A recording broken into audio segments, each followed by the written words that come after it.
Welcome back to Temporal Directive, the Star Trek fan podcast rewatching the entire franchise in chronological order. I'm Gary. And I'm Tom. And this week we're watching Star Trek Enterprise's Fallen Hero.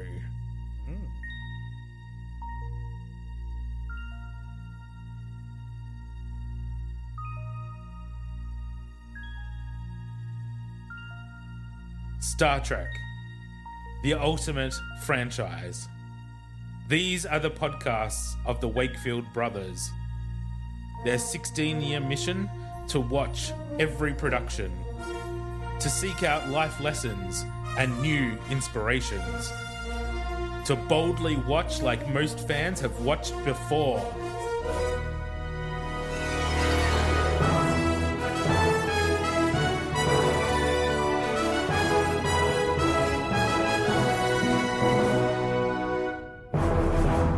Happy New Year!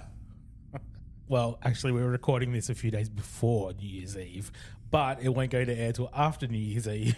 Right. So, Happy New Year, Tom! How was your night? Great, I'm sure I was up all night. Yeah, I'll pretend I stayed up and watched the 9:15 fireworks. But really, I'm sure I was in bed before 9:15. I was probably up until midnight because I would have been at our sister's. Oh, yeah. Yeah. Seeing which kids, what time they all fell asleep before midnight. They were all saying, I'm going to be up and I'm going to be up all night. I'm going to be up all night. And then slowly, one after the other, just can't get before midnight. If it gets there. Do bets on the times? No, but we should. Maybe start that this year. How was your Christmas? I know I saw you for Christmas dinner. Dinner? Yeah, no, it was all right. It was all right. Your usual cold meat and salads as Aussies do. Yeah, that Aussie summer Christmas. Yeah, everybody else on all the TV shows and in all the Christmas songs, all cold and miserable. We're here hot and fucking sweating. Yep. Yep, I got sunburned for Christmas. Yeah, that's it. No Frosty the Snowman here. Nope.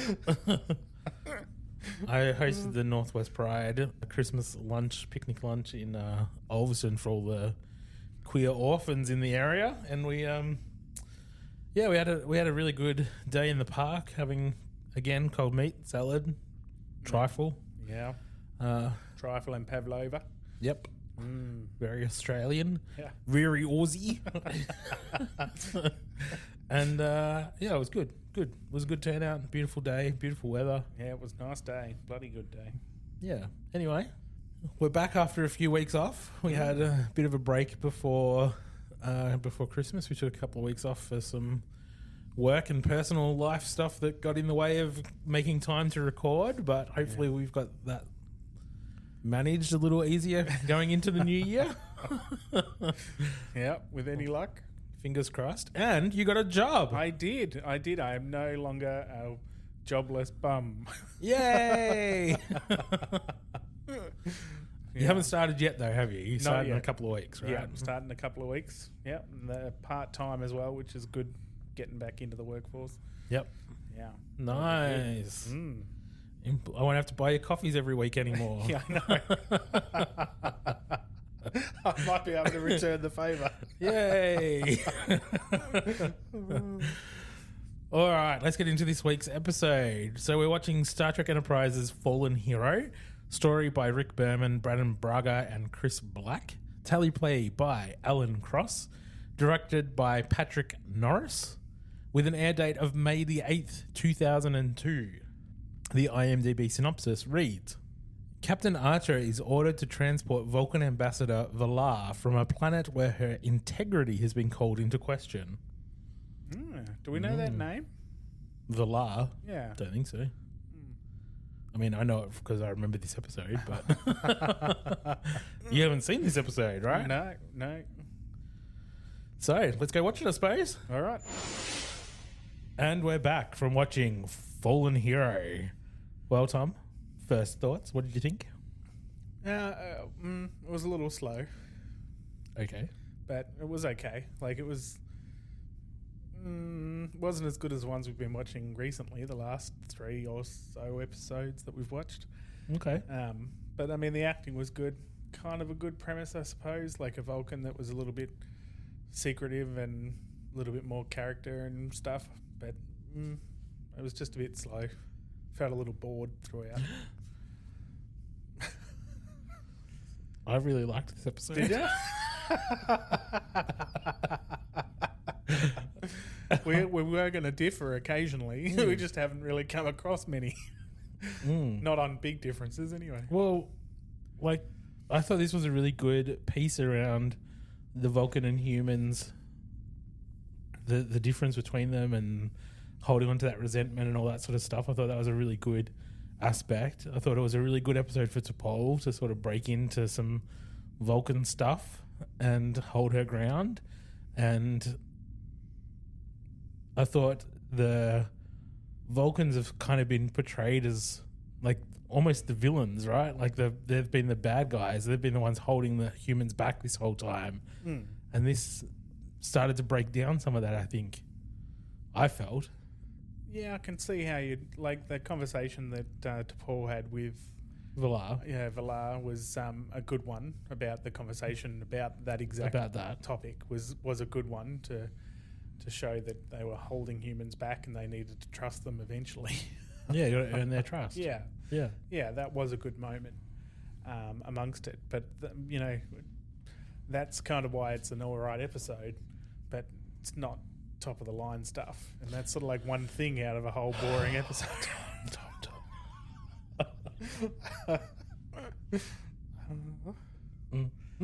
Yeah. Okay, I'm fine. You're allowed to have your wrong opinion. Why, thank you.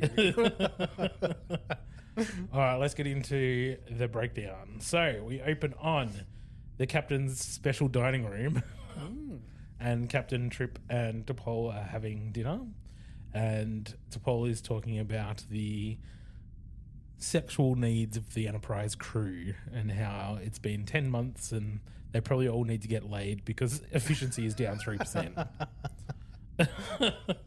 Basically, that's what she was saying. Yeah, pretty much. And that she's already done the research to find a place to go. And of all the places, Risa. Of course. Where else would you go? Yeah, it's space. You go to Risa. You go to Risa. You want to get laid? You go to Risa. Yeah. Put out the little statue. Everyone comes to you. What were they called? A Horgon? Horgon. Yeah. It's not really called. Shouldn't be called a Horgon. Should be a Horcum. Oh, fucking hell. This is a really bad joke. So they decide to go, and then we cut to credits. We come back to the bridge, and T'Pol and Archer are talking, and Trip enters from the turbo lift in a Hawaiian shirt. Yeah. Not very Starfleet. No. And T'Pol says, if you're wearing that to attract women, you're better off staying on board.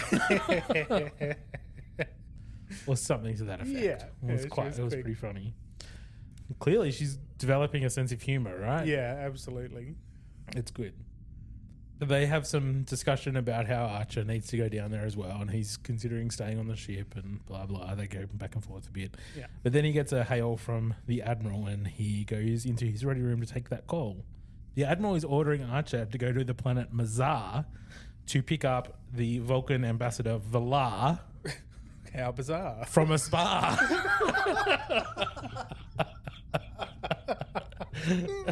Valar's at a spa on Mazar. It's really bizarre. Fucking hell. They have to pick her up and then meet a Vulcan ship in 3 days' time to deliver her there because apparently she's been disgraced. That's all the information. That's all the information they got. Did they get that there? I'm pretty sure. Okay. Yeah. She's been disgraced. That's all they said. Yeah. Then we cut to Hoshi's cabin, and T'Pol is thanking her for giving up her room. And Hoshi says she's looking forward to meeting the ambassador. And T'Pol says she'll mostly be alone for those 3 days. Meditation, Vulcan stuff. Yeah. Incense and candles and all that sort of hippie shit. Yeah. No time for humans. And Archer comes in to see how preparations are going, and T'Pol's got a list of guidelines that everyone needs to follow. Like, don't talk to her, don't engage with her, don't laugh in front of her. Don't even look at her. Ridiculous. And Archer says, "You sure are pulling out all the stops for this woman?" And T'Pol basically says that Valar is a very high-ranking ambassador, very Important precious Precious. person. Yeah, my precious. And T'Pol has a history with her, which I don't think she talks about here. But No. yeah, we get into that a bit later. We cut to the ship arriving at the planet, and the Mazarite High Council, before they can even get into orbit, is hailing like, "You ready to take this bitch? We want her gone." Fuck her off already. We're done. They say Valar has been expelled for the abuse of her position and misconduct. Abuse of power? Yeah, don't like her. So clearly she's done something. We cut to Valar arriving, and she's excited to be there, kind of. She's shaking hands with everyone, and she says she's excited to speak English. She's been practicing, and she shakes hands with Archer and Trip, even though T'Pol was like, "Don't touch her, don't look at her, don't engage with her." Yeah, I like how she puts her hand out though. Like, I like that because she sort of puts it up a bit high and does the, like, it's a little bit awkward.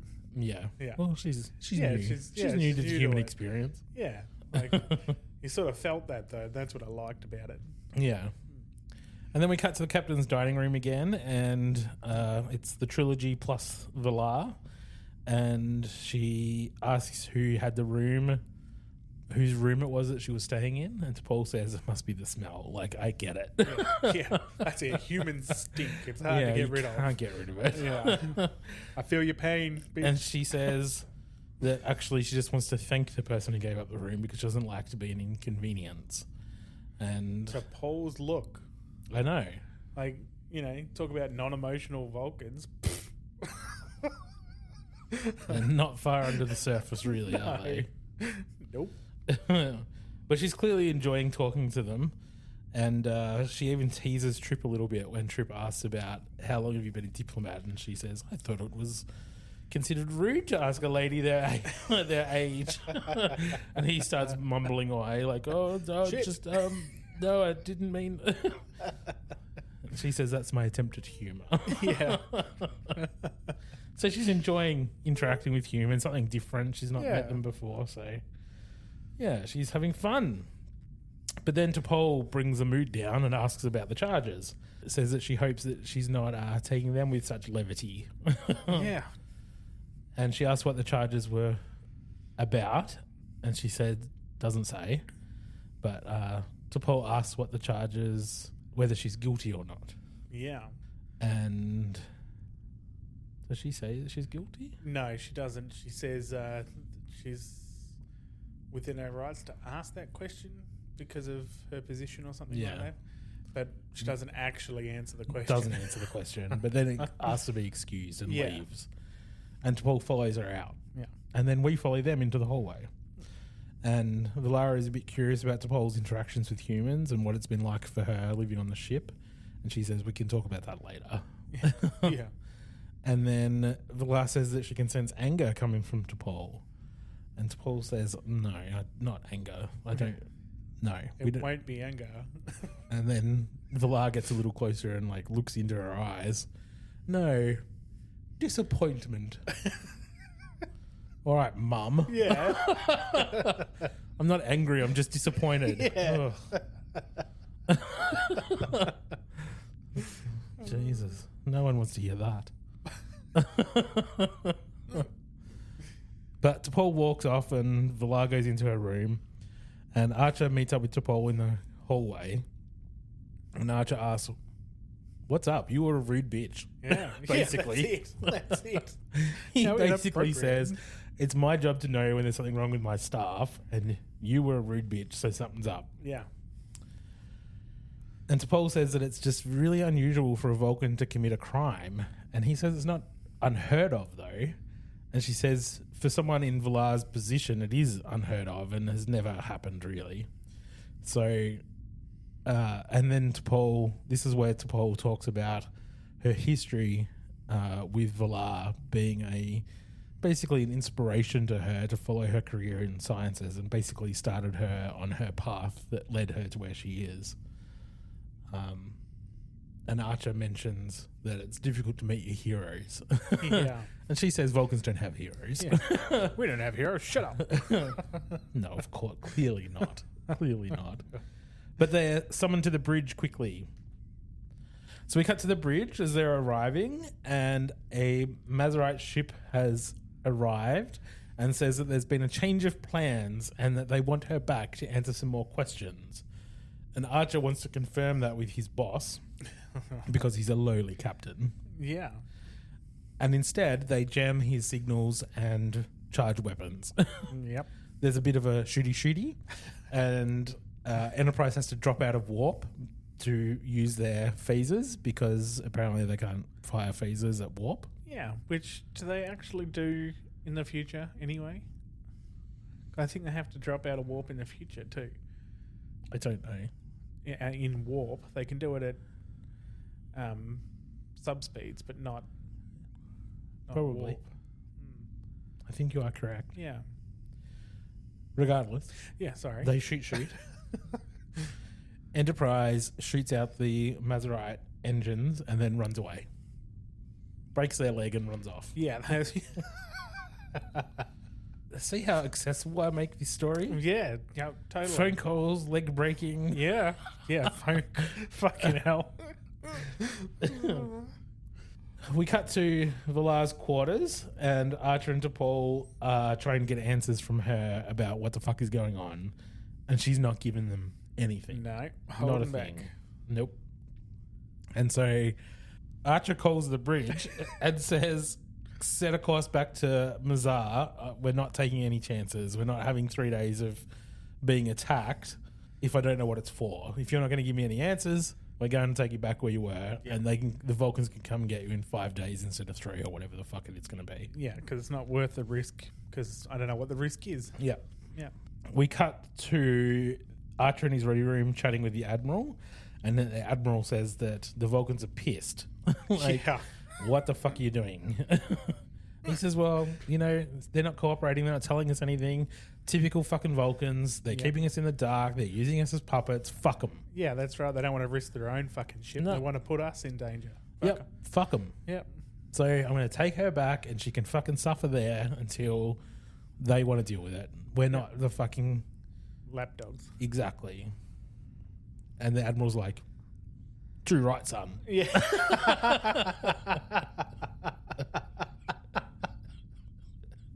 Those exact words.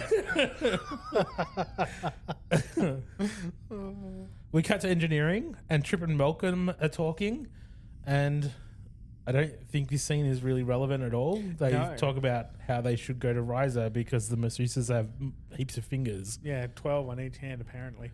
Yeah. Whoop-de-doo. The only other thing that happens is that Trip says exactly what all the fans are thinking. Do you think of anything else but shooting things? Yeah. Yeah.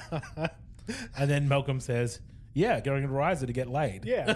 That's pretty much it. Yeah.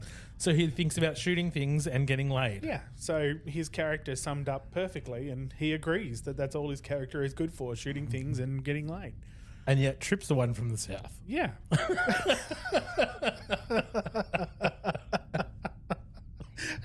Well, I guess he's into engines and getting laid, so... We cut to the mess hall, and T'Pol enters and sees Valar and Hoshi chatting away. And Valar wanted to just connect with some humans because she's got some time, so why not? And appreciates Hoshi giving up her room. And then Hoshi leaves, and T'Pol says that Archer deserves to know the truth. And they have a bit of a sit down and chat. And Valar says that it must be difficult for T'Pol to have a foot in two worlds. And this is where they sort of talk about the history of the Vulcan and human alliance and how the humans and Archer especially have felt like the Vulcans have been keeping things from them and holding them back. And Valar talks about meeting T'Pol all those years ago and says that she does actually remember her, even though T'Pol thought that she didn't remember. Yep. And she says that something that she had said when she was young, all those years ago, helped her change her tactic of what she was doing at the time. Yeah. And that has happened again, that T'Pol has made her think differently about how she approaches things. Bluntness and directness. Yeah, which is cool. And then she says she has something to tell her. Valar says, I've got something to tell you. And then it cuts away. Yeah, and we don't get it. Yeah, it's we like, don't get it. What? Exactly. He summed it up so succinctly. Cut us out of the good part. We cut to Archer in his quarters, and he's playing with Porthos. And T'Pol enters and says that she's been talking to Valar for the last 2 hours and that she's remarkable. Get a room, T'Pol. And she says that she's not guilty and that she really needs Enterprise's help, and that if she is returned to Mazar, that she'll be killed. Archer doesn't really care. Oh, he's not believing a word. It's like you've talked to her for 2 hours. Yep. And you haven't got anything out of her, and you're not telling me anything, and you just want me to turn around. You haven't told me anything I didn't already know. That's it. Like, okay. And? Yeah. Like, what? I still don't know what we're risking all this for. Yeah. So what's new? Exactly. Why am I going to do this? And T'Pol pulls I've never asked you for anything, Captain. Yeah, I know. It's like, what the fuck? Please, I'm asking you now. Are you allowed to ask me for one favour? Because that's it. Yeah, that's it. That's it and that's all. But anyway, Archer agrees to help and they set course back to the Vulcan ship. And then we go to commercial and we come back from commercial and Enterprise is immediately under attack by 3 Mazarite ships. Yeah, instantly. Instantly. Just, okay, we'll set course back to the Vulcans and then 3 ships out of nowhere, bang, bang, bang. We cut to the bridge and they talk about the fact that they can't outgun these 3 ships, so they have to try to outrun them. They get to warp 4.5 and the ship starts to shake. Yeah. They're still 2 hours away from the rendezvous point. The Mazarites are jamming their communication signal, so they can't get a message out to the Vulcan ship to come meet them sooner. Valar enters the bridge and asks, what the fuck is going on? And Archer tells her. And she says, okay, I need to talk to you in private. So we cut to the ready room and Valar and Archer are talking and Valar spends some time reflecting on Earth's first contact and news getting back to Vulcan and how she thought, and probably most Vulcans thought, that they'd just come out of a world war and immediately thought they were ready to go into the interstellar community, and that she thought that that was quite an immature thought. Yeah. And he says, and a century of good behavior didn't change your mind. Yeah. Yeah, that's it. And then she confides in him and says that the Mazarites are chasing her because those are criminals that have infiltrated the government, and it's her job to collect evidence. She's been asked to go to the planet to collect evidence against these criminals that are using their power and influence to take advantage of others, and many people have died and they're getting rich. Well, the people getting poorer. Wait, I just feel like that's Very familiar. seems so familiar. Why does it ring so many bells? Archer says that he appreciates the honesty, and she says that she wants to surrender to them. He says it hasn't gotten to that yet. Yeah, And but it's not off the table. No, that's right. Not yet. But pack your bags just in case. Yeah, that's it. Put it by the door. She says it's a logical thing to do for her to surrender, save Enterprise, whatever will be, will be. Yeah. And he says, if you haven't learned anything about humans, we don't always do the most logical thing. Yeah. Ain't that the truth? Got that right, especially in Archer's case. So they return to the bridge and the Mazarites hail them, and there is some meaningless back and forth between the 2 captains. Don't think I even wrote it down. No, not even worth talking about.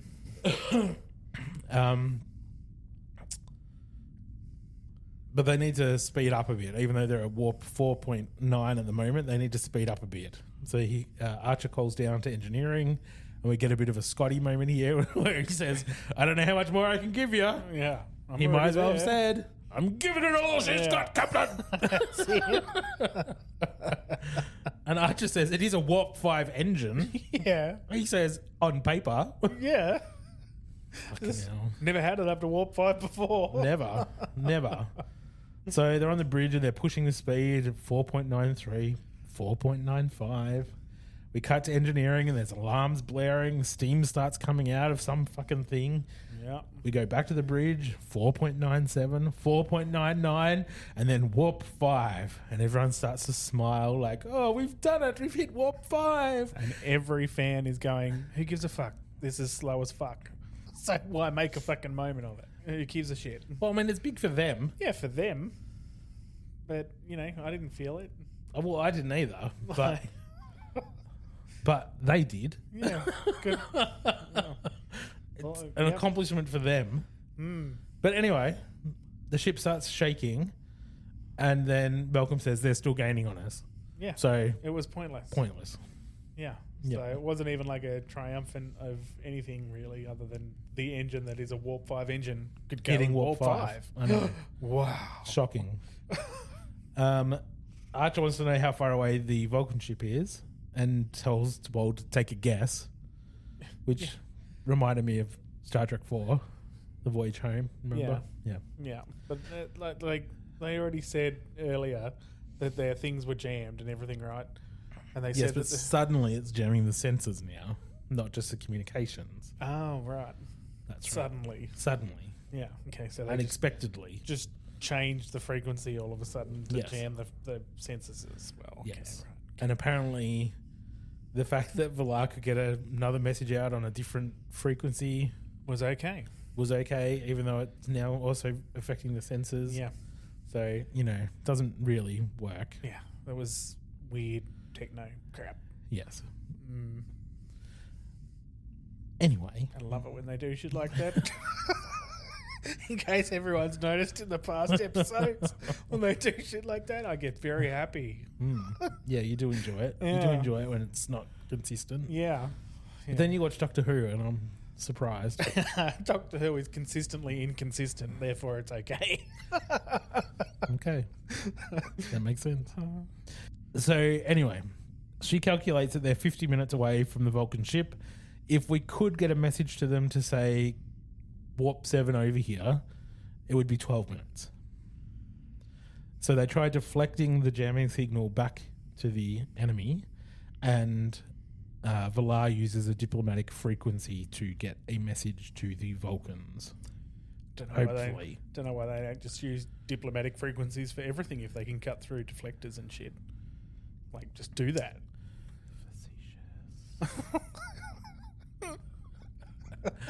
Because it's for diplomatic purposes only. Well, why don't you use diplomatic or just whatever?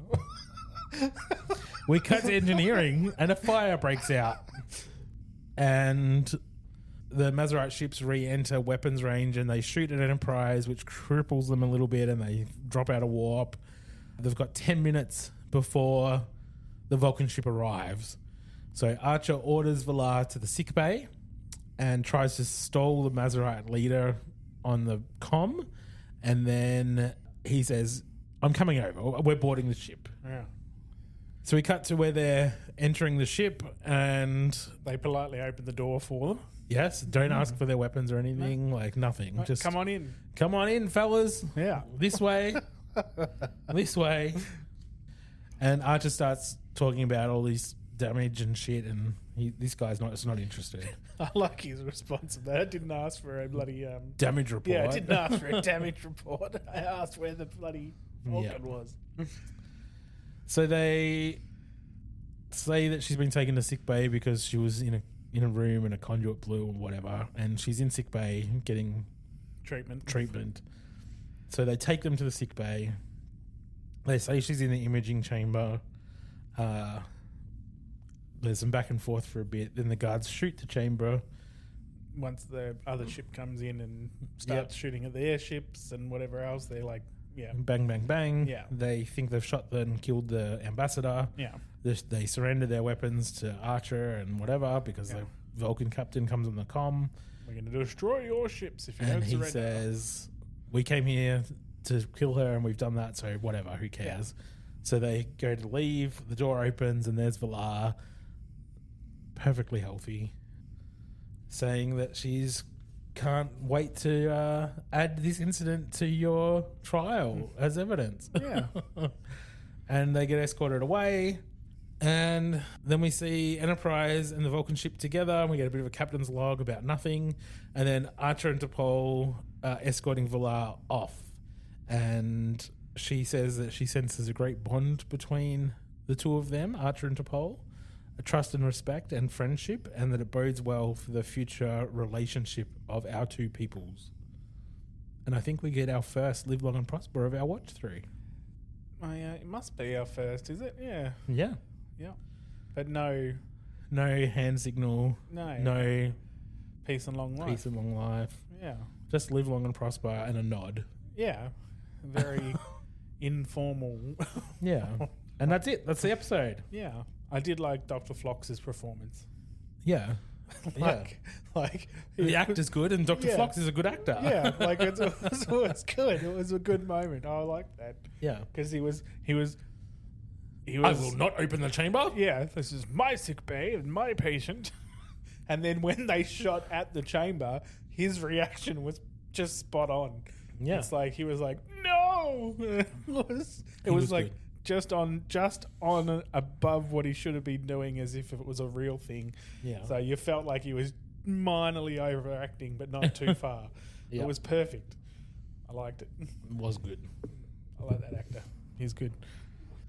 Now that we've talked through the episode, what are your thoughts? It was fine. Wasn't overly exciting or anything. It didn't captivate me like some of the others. It was Okay. kind of boring. I was a Wow. bit sort of like, move on. No, Okay. I wouldn't go back and watch it. Like, Okay. yeah. Life lesson? Probably trust would be another one, like a good one. Like trust in those around you, trust in the people that are supposed to be Mm-hmm. looking after you, taking care of you. It's probably one. Yep. Mm. And honesty, Yeah.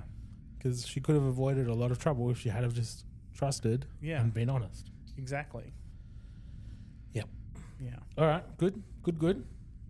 And IMDb rating for this episode? Well, I don't want to go too low because it wasn't bad. Like the characters were good. I really like her as an actress. I liked her as Data's mum as well. Like I think she'd done a good job with her role. And the storyline was okay. I just didn't feel it myself. So I'd probably go a 6, maybe for like a midway 5, 6.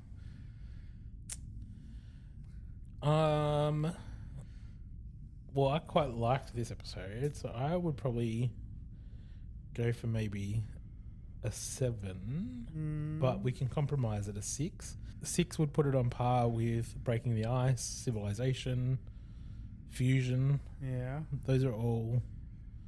Yeah. I could see it fitting in there. Yeah, I'm happy with a 6. A 6 would be where I put it. I wouldn't want to go Alright. any higher than that. 6 it is, which is a bit of a drop off for the last 2, but Yeah. that's okay. Yeah, it doesn't. The last couple that we've had has been really good. Up The last there in 2. last 2. Yeah, at least the last 2 have been really good in my head, whereas this one didn't quite reach them. Okay. Cool. All right, it's a 6. Nice. All right, that's it for the week. Cool. You can reach out to us and share your thoughts on this episode or anything Trek related. We'd love to hear from you. You can find us on Facebook at Temporal Directive Podcast or on Instagram, just Temporal Directive. Or you can email us at wakefield_productions@outlook.com. Next week, we'll be back with the episode Desert Crossing. Live long and prosper. Peace and long life.